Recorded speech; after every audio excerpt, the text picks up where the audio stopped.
first address some of the injuries. Naquan Barnes is still out. Navaris Brunson, he'll be out this week. He's getting MRI this afternoon at 5. We got Kirk Donaldson out.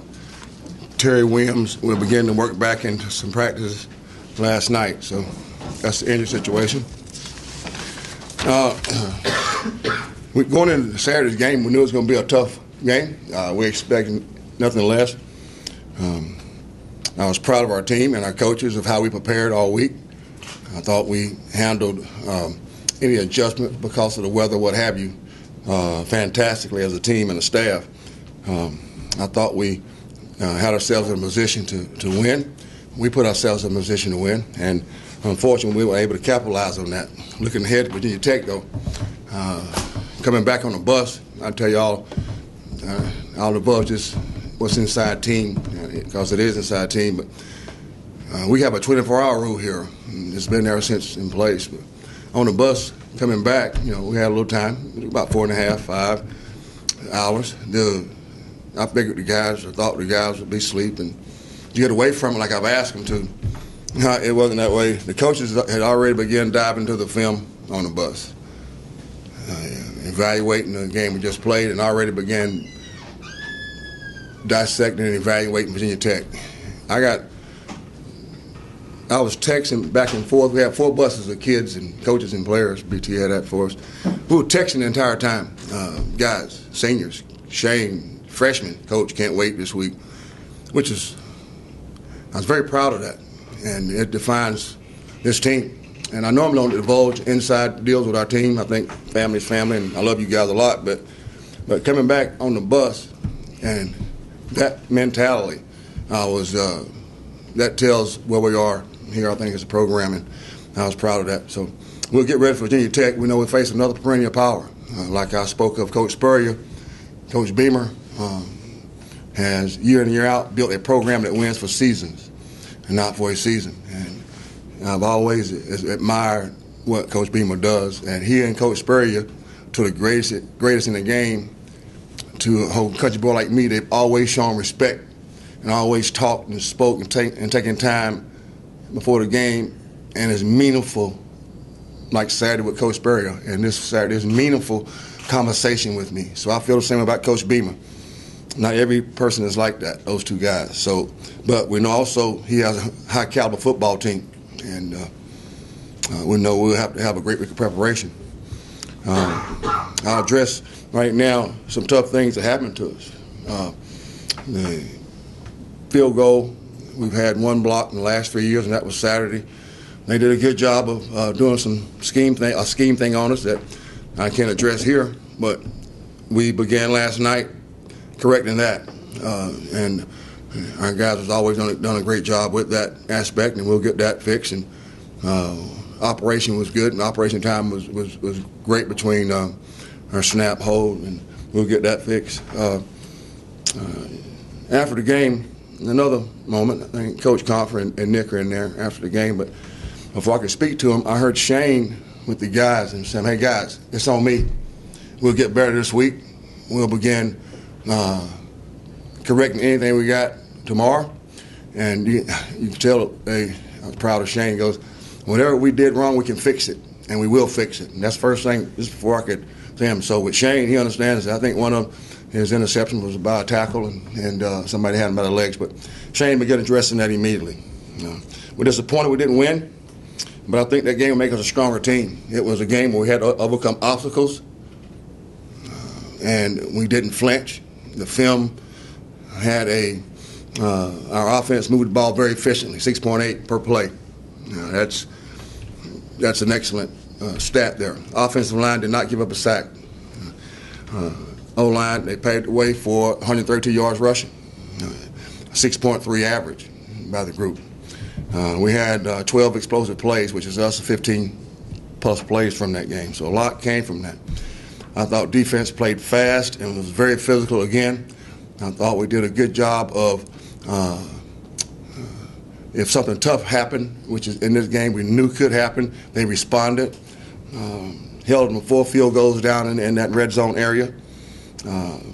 And also our young guys still got some reps and were able to get some reps against really quality competition. Special teams, I was proud of the team speed. We knew they had a fast team. We know we have a very fast team. And Deion Pratt, Lamar Avery, and Warren Harvey, I thought those three guys did a really good, outstanding job for us. Worth Gregory, again, in his second college game, kicked a 52-yard, I think, and 47-yard deal, but he had one punt, 52 yards. I'm proud of him and how he's progressing. We'll need him to keep progressing that way. Did a good job on coverage team again. Virginia Tech is again, I mentioned my staff and how I make them take 24-hour rules. They were very disobedient on the bus.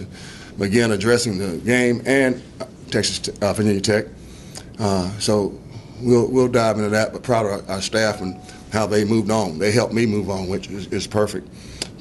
Virginia Tech, of course, a lot of people start with special teams, but coach has gone to a more spread offense this year. That's going to be different for them. But they got a quarterback that's used to spread offenses, and Michael Brewer. We know Michael from Lake Travis High School in Texas, and that's a team that is perennially a strong Texas, high-level Texas team. They'll be a big quarterback. And Shea McKenzie stands out on him running back up front. I thought this guy, he's got to be my age, but David Wayne, he's still there. And he's a really good back, got a 6-year back, and he's back and going at it on defense. Y'all know how Bud liked with Coach Spurrier and Coach Beamer. Bud and I have been friends for a long time, since Austin P days, and he was the Murray State days, so he and Coach Beamer. He does a great job on defense, and again, he's got 6 stars returning. They're, again, high up in the country in defense. Keyshawn Jarrett, who's a fine returner as well, a strong safety, and Nicholas, the defensive end, and also Luther Matty, the tackle, gives them inside presence. Always have fast guys up front, and then Kendall Fuller will be a guy we have to make sure we reckon with. So, looking forward to preparation. Began last night, and today's a big planning day for us as a staff, and looking forward to it. Question. Coach, you mentioned that your team responded well on the bus on the way back. Is that something maybe you hadn't seen in years past following a disappointing loss? Well, that's a good question. It was, everybody sort of does their own deal, but it was, wow, you saw lights, and I got up because of my hips sometimes, just a stretch, a little bit. And I look back, and I ride the offensive bus, but the same thing was on the defensive bus. I saw lights from laptops, Man, I just went back, and they were already watching finishing the game, and watching Virginia Tech stuff, And then on my phone, I'm texting. I'm learning how to text. It takes me a little bit longer, not as fast. Our kids can text very fast, so I'm trying to catch up. But we text all the way back. It's 4 in the morning, 4:30 in the morning. They're still texting. Say, go get some sleep. Then they text me back, you get sleep. You go to sleep. That kind of, you know what I mean? So I can't. So we can't either. So it was like that, and it was about getting ready, moving on, And so Operation Move On was in effect pretty quickly. Operation Move On usually takes 24 hours. It began Operation Move On 2 or 3 hours into that bus ride. Really, 1 hour in that bus ride. We got out of there. Is it tougher to do 2 grueling bus rides like that in a row as opposed to just riding maybe to the airport for a flight? We just, whatever, this group is good about, Nate, is they adjust to whatever, like we had to, because of lightning strikes there were 100 lightning strikes within the practice field the other day, and we had to just practice. We couldn't go out for their player safety first and coach's safety, and everyone else's safety. We had to come back and get it in that morning before we left. The kids handled it great. They were here at 8 o'clock on the field. We had to get through it by NCAA by 9:10. We did that, and then showered. BT had food and breakfast for them and a lunch thing. And we got on the bus and went down. And this week, we know we have another one. So thankfully, we better go up on Thursday night just after practice and just get up there because the game is at 12 o'clock the next day, and we'll have a earlier start. We talked to him about last night. We'll have less than 7 hours to prepare than we had the last 2 weeks. So we'll leave Thursday night after classes. We'll get our practice here, get on the bus, and get up to our hotel and snack them and bed them down, get them up next morning and take them through a routine Friday. Coach, you guys are averaging more than 6 yards a rush through 2 games. How pleased are you with the running game so far? Well, it begins up front. Another great question. It begins up front with the offensive line. A lot of people are concerned, but because of how Brandon, when you got a guy that's played it like Brandon, and he was like not just good, but Brandon was like really good, very good at it, and he's a good teacher. He's tough on them though, but he gashes them, but they love him. And we had to replace a lot of guys, and those guys are doing a good job. I asked him to play as 5 pennies to a nickel, and the old guy said, "Hey, Coach, you know you can get 5 nickels to be a quarter too." I said, "Yeah, you know you're right." All right, so y'all changed my turn. I said, "So they get 5 nickels to play a quarter." Coach, we all older, you know. That's about older guys. Yeah, so done a good job doing that up front. Backs are doing a good job becoming their own blockers. And we can become even better after watching the film. There are some things that we saw from our run game that could give us even better opportunities. Do you like doing it by committee, or would you rather have one guy kind of solidified as the main guy? I like playing as many guys as possible. There are certain positions you have to be careful, but even up front, Brandon's able to spell those guys. You know, I'm not a proponent of a multiple quarterback system. But I think the more guys you can play, the stronger you make that position. I think that, and again, my dad got me that way. And I was, you know, when I coached basketball in high school, my dad, we had 10 guys, and everybody played. And rotated and kept them fresh. So by the end of the game, we were fast break and full court pressure. Fast break, full court pressure. By the end of the game, all teams were out. Well, when I got to Big 12, my dad said, "You got to go back to that, you know, because the game has changed to a basketball type game for us." So I believe in playing a lot of kids, and especially when they've earned the right to play. And we think the competitive depth method, in theory, because of Coach Connor's able to develop them, and our kids coming in with the maturity level to play, I think when you play them, we're going to see more young people even get more roles now within our commitment to the team. We're going to add more to their roles on special teams. You'll see guys like Cody Purdy. You see guys like Deshaun Benton. You see guys that have earned it on the practice field. And we're going to impose those guys in there because they've earned it. So we'll keep playing. I like playing a lot of kids. I think it makes your team strong. Quarterback, I don't. Secondary, you got to be careful, but you still need to rotate. But I believe in keeping kids fresh. Rob, there seemed to be a few questionable calls on Saturday's game. That was probably the most animated upset we've seen you on the sideline maybe ever. Did that play a factor, do you think, in the game play now? No, they made more plays than we did.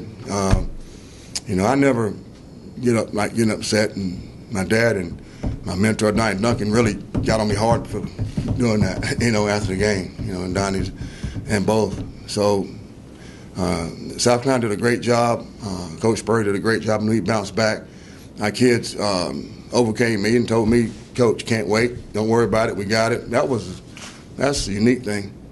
The matchup between Kendall Fuller and Justin Hardy is shaping up to be a very good one. I mean, I guess what do you see there between those two? I see it as 11-man football against 11-man football, and I think Justin understands that, and I'm sure with Bud's teaching, I'm sure that Kendall understands that. But you know, one guy has never won a football game. I think that only come in like individual sports, but you know, we don't approach the games like that. We don't approach the games because like it's against that guy and this guy. It's not against me against that coach. It's us against their team against our team. So I don't know about the matchup. I know we're going to do what we do offensively, and Shane continue to distribute the football. You know. And I guess on that note, I guess how much of a chess match is it between, say, Lincoln and Bud Foster, this being the third time that they've matched up as coordinator? Well, that's the beauty of calling plays and being a play caller, Josh. You know, that challenge of chess or backgammon. You know about backgammon. You're too young for backgammon, aren't you? You know backgammon? Yeah, old guy got to train him on backgammon. You know, but that's being a play caller. That's the challenge of it. You know, but Lincoln's and both Bud do play to what their team. We play to what our team's strengths are. and that's distributing the football, making sure we always have that balance of run game and pass game, but get the ball to those guys and make first downs and touchdowns. Coach, remembering back to last year against Virginia Tech, talked to a lot of the guys after the game, and even you thought maybe it was a missed opportunity, a game maybe that you should have won. Can you remember back to the specifics of that game? What do you remember? What can you apply maybe to this year against Virginia Tech? Well, during the game, during each game, there's moments and plays when you play, like we talk about, play each play and the history of that play and play that play. There's always in any game, there'll be 4 or 5, sometimes 6, but most of the time 5 plays that you can go back to. So you never know when they're going to come. But if you go full speed and don't flinch, you know you won't miss those 5 plays.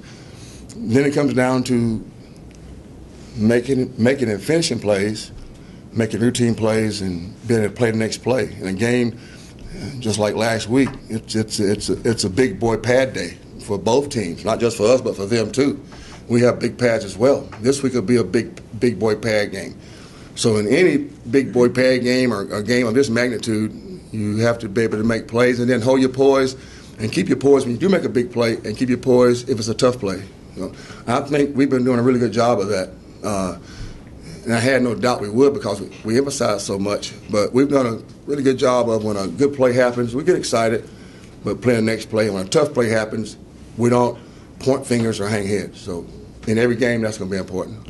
Coach, our Wilmington station wanted us to ask you about Daquan's situation, if you knew how serious it was. We had heard that it could be kind of at least a season-ending or maybe even a career-ending injury. Well, I really don't get into that. I think that wouldn't be fair to Daquan and his family. I know this is what I know from personal experience, that and this is how this area has grown in the medical facilities and the medical profession. I mean, I'm a witness to it. Y'all know. Y'all seen me here 5 years, and I'll be a witness to it here in another 3 or 4 months. You know, but the same people that work on me, I allow them to work on our players, from the dentist to the physical therapist to everyone, and because the best are here in Greenville. So if they work on me and my Erling, I know they're good enough to work on our players. You know, so inform the station that Daquan is in not just good hands, but the best hands here in Greenville. Top flight administrators in the medical field here in Greenville, top flight doctors, around, and nursing staffs and here on our campus we have, Jake Moore and B, they do a great job here. So Daquan's in not just good hands, but great hands. And the same people that work on Coach Ruff work on Daquan. Mm-hmm. Hey, Coach, what can you tell us about the book you got coming out? You give us just children's book. You know, having a grandbaby makes you like that. You know, Isabella, you know, Olivia being an English major. You know, and just thought I'd try to make sure we, you know, I love kids. Everybody knows that. You know, so I just try to find something to make sure give kids. My mom and dad, you know, teachers didn't have much money, but my mom and dad never neglected to buy my brother and I books growing up. Reading is one of the most essential skills that a person could have. And no matter how tough times was, whether it was in the summer, my dad went to New Jersey and bellhopped, waited tables in the summer, worked Atlantic City for 3 months, you know. And of course, I worked in the tobacco, my mom worked. My mom always bought us books. It's very important. And my brother Reginald and I benefit from that. And married to Erlene, who, you know, why she married me, I don't know. Anyway, I do know, but she emphasized it was just like a match. So there's a chance to continue what my mom and my dad taught me. Give kids a chance to read at an early age, and hopefully make it interesting for them and fun. Thanks, B.